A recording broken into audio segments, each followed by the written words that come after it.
gentlemen, ladies and gentlemen, glad to be with you tonight. I have one question that I caught out here.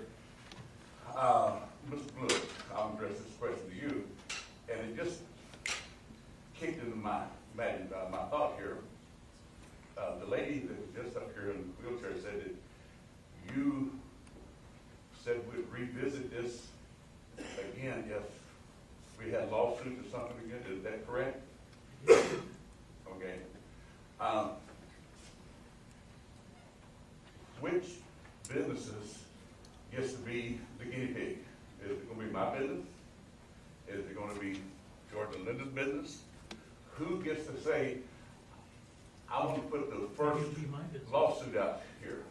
It could be your business. I'm not that. But I mean, how do we, my daddy told me to plan like I'm going to live for 5,000 years and live like I'm going to die tomorrow. And that's the way I work my business.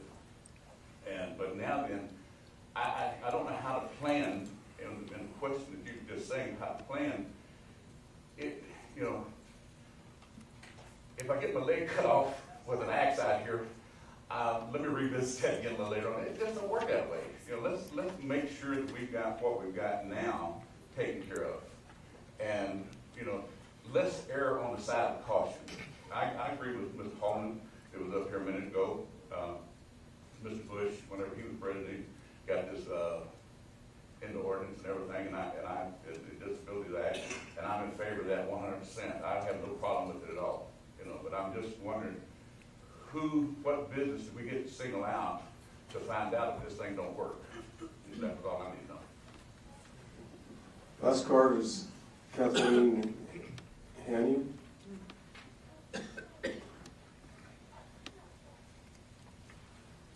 Good evening, gentlemen and women. I work here in Hesperia, and I have been doing some research on Google about the rats being service animals. According to the American with Disability Acts, they are still not considered a service animal. That's all I have to say. Thank you. Thank you. I'd like to speak. Okay, come up, speak, and then fill the card out.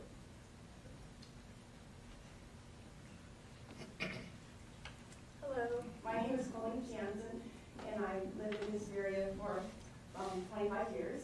And the company I work for, I see many different animals come in, and actually animals not allowed in the business I work for. I've seen boa constrictors, really tall swords, rats, and some service animals. And the service animals that come in there are very well maintained, and customers know not to bother with them because they are working animals or working dogs. But I can see some people's fears in this because people who don't abide by the rules and laws and bring their chihuahuas into the places of business when they're just pets and not service animals. I can see the fears for these people on what would happen if people just start bringing in their animals kind of willy-nilly into their businesses, in which I do see that happen quite often. So I think at this time, everybody's kind of running on fear, not enough facts and emotions. So that's all I have to say, is that people do go,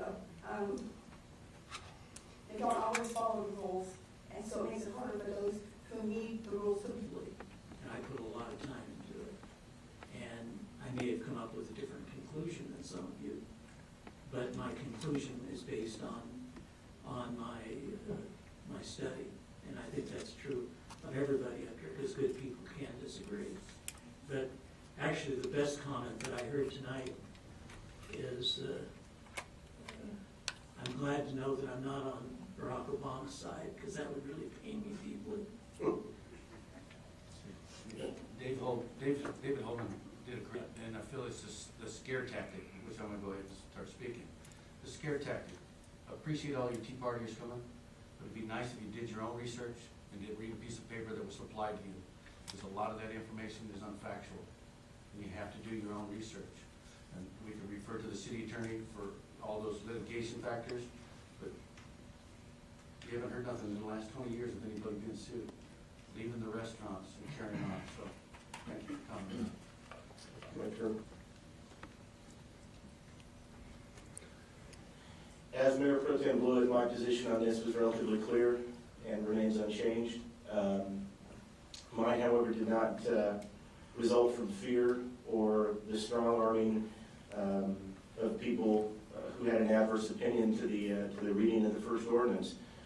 Mine was my own and remains that. I believe that this ordinance unduly subjects the city to unnecessary peril, whether it ever happens or not.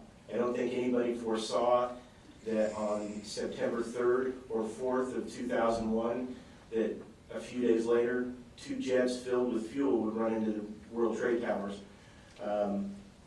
So the idea that nothing's happened in 20 years is sort of the isolationist viewpoint that's caused history to repeat itself time and time again.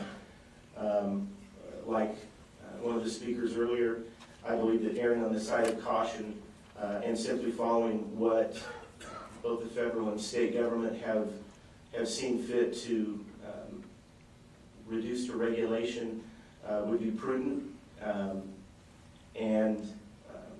The only person that I've seen speak at these functions that actually has a service animal in this argument is Danny.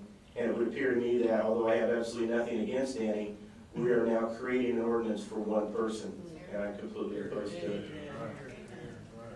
That's right. Thank you, Bill. Well, I kind of believe that if this hadn't ever been put on our city council agenda, that this meeting right now wouldn't be taking place. Because I don't think many of us in this room would have been aware of the federal government changes on ADA and service animals. And I'm also a little confused.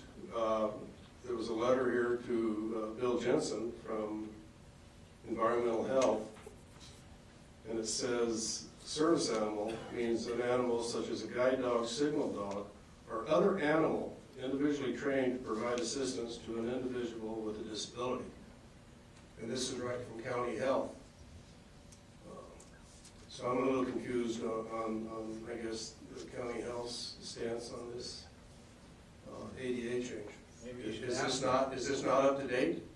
Yeah. Did the county send you guys? No, sit down, Bill. Did the county send bad information to everybody?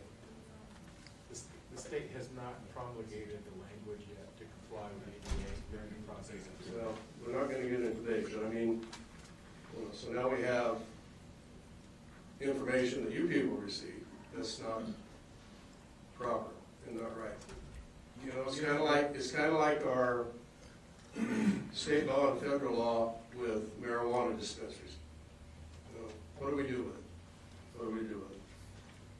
Anyway, and like Bill and Russ and my position has not changed on this issue. Thank you. Eric, did you have anything to add? No, Mayor, I think everything's, unless the council has any questions, I think the conversation has run its course. Well, I think the big concern from what I've heard from our people here is the possibility of lawsuits. Am I right in saying that if I have a service dog or a service rat, monkeys can be service monkeys, but they're not to be brought out of your residence. If I bring my animal into your business and it's unruly, or I can't prove to you that it's a certified service animal, then you can ask me to leave without fear of a lawsuit.